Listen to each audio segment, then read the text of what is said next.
When a mainline railway got to London, it liked to advertise its presence with a grand terminus, something that says, "We are here and we are important."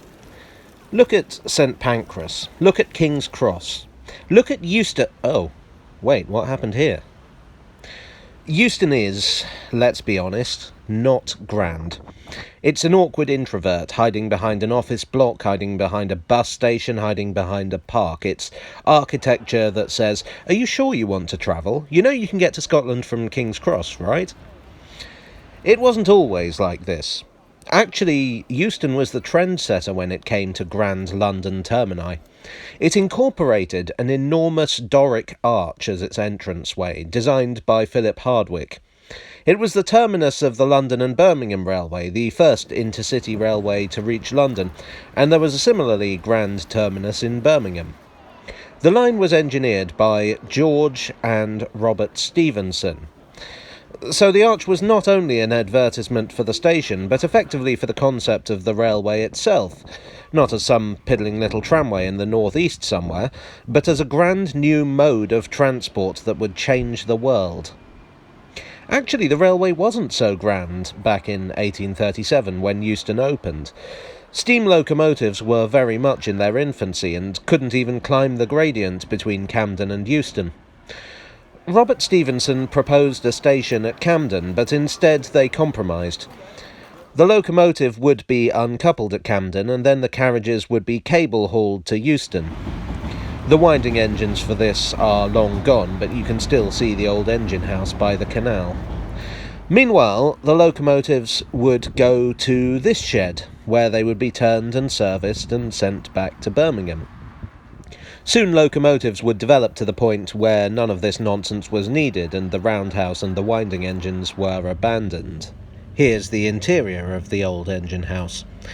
Incidentally, the London and Birmingham did build a station at Camden in the end, but it was for goods only. It's now closed down, but much of it has been incorporated into the markets in the area, and you can still see remains dotted around here and there.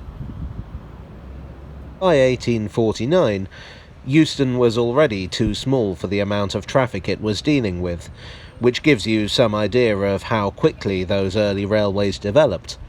The original train sheds were rebuilt and a great hall was added. The station would continue to expand through the 19th and early 20th centuries. In 1961, British Railways announced that the West Coast Main Line was to be electrified, and Euston Station would have to be completely rebuilt.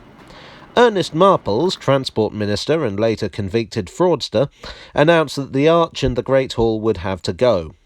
This drew a great deal of protest, led by none other than poet John Betjeman. Aristocrats, architects, journalists and local residents raised hell, but British Railways held firm. It was simply too expensive to resite the arch, and there was nowhere to put it. At this time, British Railways was on an economy drive.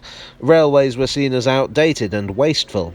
It was on Marple's watch that the beaching axe fell, closing literally thousands of miles of lines across Britain. Even the London termini weren't safe, with the general considered opinion of management being that we could do without St Pancras, Marylebone and Broad Street. Those that stayed would have to pay.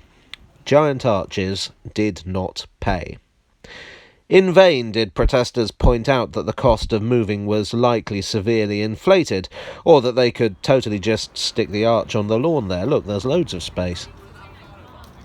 So, in 1962, the arch was demolished, though protesters were so hopeful of some sort of reprieve that the stones were numbered in case BR changed their mind. The station was rebuilt in its current form, an architectural style that I'd class as whatever, man, I don't care. Very little remains of the original. These lodges are part of the original station, as is this statue of George Stephenson at York and this one of Robert outside the current building. As for the arch, all that survives are these gates in the National Railway Museum. But there was a positive legacy to all this.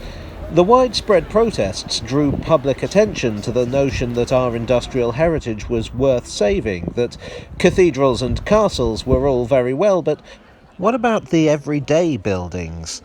Factories, canals, and, yes, even railway stations. These days, architects are much more sympathetic. I personally think the rebuilt King's Cross looks better than it has done for a century, for instance. As for the future, well, Euston's due another rebuild. High Speed 2 is coming, and the new station is looking pretty old. Few, if any, voices have been raised in protest at the loss of the current structures, but an interesting proposal has been raised to reconstruct the arch. It may come to nothing, but wouldn't it be great if they did resurrect it? Hi all, thanks for watching this overarching episode of Tales from the Tube. Would you like to see the arch rebuilt? What's your favourite London terminus, past or present? Let me know in the comments. And don't forget to leave a like, subscribe if you haven't already, and hit that little bell icon to be informed about new videos. And I'll see you again soon for another Tale from the Tube.